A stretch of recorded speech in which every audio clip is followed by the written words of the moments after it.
You ask Tiger to solve. This deals with linear equations with one unknown. The final result is x equals 8. Let's solve it step by step. Simplify the expression. Group like terms. Simplify the arithmetic. Group all x terms on the left side of the equation. Subtract x from both sides. Group like terms. Simplify the arithmetic. Group like terms. Simplify the arithmetic.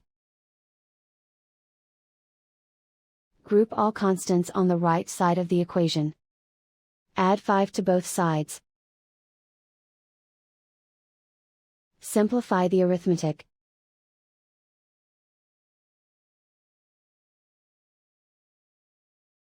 And so the final result is x equals 8.